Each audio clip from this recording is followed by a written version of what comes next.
दिनै चिरां जिल्लानि सेरं सालबारियाव मावफुं सोद्रोमा रनजित बसुमतारिया बेरेमोदै सोदांग्रा फसंथानखौ गायसनदों।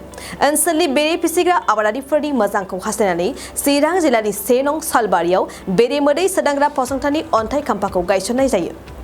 National bee keeping and honey mission, national bee board आरो भारत सरकारनि आबाद आरो आबादारि अनसाय बिफाननि फान्डजों बेरेमोदै सोदांग्रा फसंथानखौ गायसनना होयो बिथां रनजित बसुमतारिया।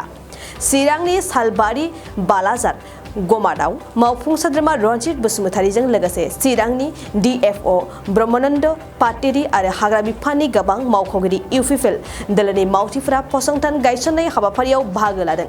मावफुं सोद्रोमा रनजित बसुमतारिया फोरमायदों, दिनै बिटिआर ओनसोलनि थाखाय मोनसे गिदिर सान, मानोना गिबि खेबनि थाखाय इउपिपिएल सरकार जानायनि उनाव भारत सरकारनिफ्राय हाग्रा बिफाना 4,74 लाख रां मोननो हादों। बे रांनि मददजोंनो चिराङाव कोल्ड स्टरेज लुफुंनो आरो बेरेमोदै दोननो थाखाय फसंथानखौ गायसननाय जादों। बिथाङा बुंबावदों, सरकारनिफ्राय बेरे फिसिनायाव गासैबो बेसेन नाङै जागोन आरो बे खाबुखौ लानो आबादारिफोरा ओंखारबोनांगौ होननानै खावलायदों। दिनैनि बे बेरेमोदै सोदांग्रा फसंथाननि गायसननाय हाबाफारियावनो MLA जयन्त बसुमतारियाबो बाहागो लादों।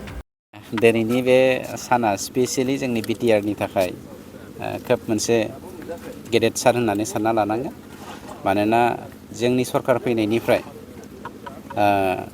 गिबि खेबनि थाखाय जोंनि इउपिपिएल सरकारा मानव गेदेर प्रमद बर' बिथांनि दैदेननायाव भारत सरकारनिफ्राय मोनसे बी बोर्डनि नेशनेल बी बोर्ड एग्रिकालचार डिपार्टमेन्टनिफ्राय जोंनि फरेस्ट डिपार्टमेन्टआ मोनसे फान्ड लाबोनो हादों। बे फान्डआ 4,74 लाख।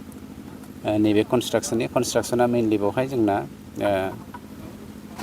मोनसे माबा थागोन, कोल्ड स्टरेज थागोन, जेरावहाय जोंनि बेरेखौ बिटिआरआव जोंनि बी बोर्डनि मिशननि गेजेरजों जेसेबां माने बेरे मोदै कालेक्सन जागोन बेखौ जों बेवहाय जमा दोनथुमगोन आरो बेनि गेजेरजोंनो जोङो सिस्टेमेटिकेलि मार्केटाव हगारना हरनायनि थाखाय बेबस्था लानो नागिरदों।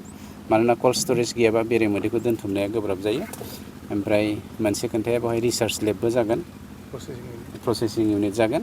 ओंखायनो बेफोर खामानिया दिनैनिफ्राय जागायबाय, जों मावजेनसिगोन। बेवहाय हानि एसे गेजेर गांगां हाखौ जोङो सार्कल अफिसारा बेखिनिखौ होनायखौ जोङो सोलायनानै साइडआव लांनो नागिरदों। मानोना जोंहा गोबां अनुस्थान लाबोबावनो गोनां दङ, हानि आंखाल बिटिसिआव। गोदो हाखौ जेरैनो मेरैनो मानसिफोरनो हाजार बिगा हगारनानै होबाय। दा जोंनि गोदान फिरिनि थाखाय मोजां अनुस्थान लुना होलांनो थाखाय जोंहा हानि बिराद आंखाल जादों। नंखायनो जोङो हाखौ ओरैनो आलाय सिलाय खालामनो नागिराखै। बेखौ फोजोबनायनि डिउरेसना बेसेबां सम? डिउरेसना बिदिनो मोनसे सिजन थायो नालाय, अब्लाबो जोङो सिजनखौ फोजोबा। बेखौ फोजोबनायनि उनावनो आरो लोगो जोंनो गभर्नमेन्ट अफ इन्डियाया डाबल फैसा हरबाय थायो नालाय, बेखौ फोजोबखांनायनि उनाव NOCखौ जों हरनांगौ, इउटिलाइजेसन सार्टिफिकेट UCखौ। बेखौ हरनो हानाय लोगो लोगोनो आरो जोंनियाव मोनसे फैबावगोन। बेखौ जोङो नेक्स्ट स्टेपखौ जोङो बाक्सायावहाय लादों। बाक्सायावहाय बग्रिबारि खाथियाव मोनसे गामि दङ, मा गामिमोनलाय, बिहाब होननाय मोनसे गामि दङ। बे गामिनि सेरावहाय जों मोनसे गिदिर अनुस्थान बानायनो नागिरदों, बेरे बिदैखौ सोमोन्दो लानानैनो, बेरेमानि बिदैखौ सोमोन्दो लानानै। गतिके जों पर्यायक्रमै मावलांबाय थागोन। बेनिफिसारिफोरा स्पेसियेलि गुबैयै जोंनिफ्राय जायफ्रा ट्रेनिं लादों बिथांमोननो जों बेसेबां मानि बेरे फिसिनो थाखाय मेटेरियेल्स नांगौ बेखौ जोङो फ्रिलि जगान खालामखादों आरो ट्रेनिं फ्रिलि होदों, गरसे थाखा गारनाङाखै। बेनिफ्राय हाग्रानिफ्राय बे बेरेमाखौ माबोरै लाबोनांगौ, लाबोना बोरै फिसिनांगौ, बेफोरनि ट्रेनिंखौ होनायजों लोगोसे जोंनियाव एभ्रिथिं इज डान फ्रिलि। गतिके रायजो राजाफ्रा ओंखारबोनांगौ आरो जोंनियावहायथ' बिबार बिफांनि बिलाइनि मा होनो बिबारनि माबाफ्रा अजस्र नेचारेलि जालाबायखायो। बिबारबो गायगोन जों बेवहाय पारमानेन्ट मोनसे गलाब बिबार दङ, जाय गलाब बिबारनि बिदैया खोब बरहा। बे बिबारखौबो गायनायनि जोङो प्रसेस खालामदों। बेवहाय बे इउनिटनि गेजेरावनो हाबफागोन, बेवहाय जोङो बिबारबो गायफागोन। मोनसे गोजोनथाव खौरां, 2023-24 सोलोंथाइ बोसोरनि थाखाय 11-12 थाखोनि गोदानै मुं थिसननाय लानानै फैदों बाक्सा जिल्लानि सालबारि बाजारनि साखाथियाव थानाय सेन्ट जेभियार्स इंलिश स्कुला। देग्लाय बोसोरनिफ्राय सेन्ट जेभियार्स इंलिश स्कुलाव आर्ट्स आरो साइन्स आयदानि थाखाय गोदानै फरायसाफोरनि मुं थिसननाया दायो सोलिगासिनो। बे फरायसालियाव मुं थिसननाया बेसेन नाङै जागोन आरो डेभेलपमेन्ट फिसा 1000, दानफ्रोमबो टिउसन फिसा 1500 रांखौ फरायसानिफ्राय लानाय जागोन।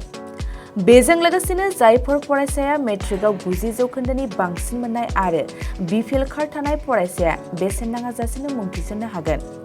बबेखानि 80 जौखोन्दोनिफ्राय बांसिन नम्बर लानानै उथ्रिनाय आरो बिपिएल कार्ड थानाय फरायसाफ्रा मुं थिसननायाव 50 जौखोन्दो फ्रि जागोन।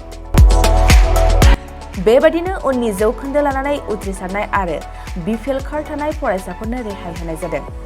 लोगोसे बे फरायसालियाव फरायसाफोरनि थाखाय हस्टेलनि खाबुबो दं।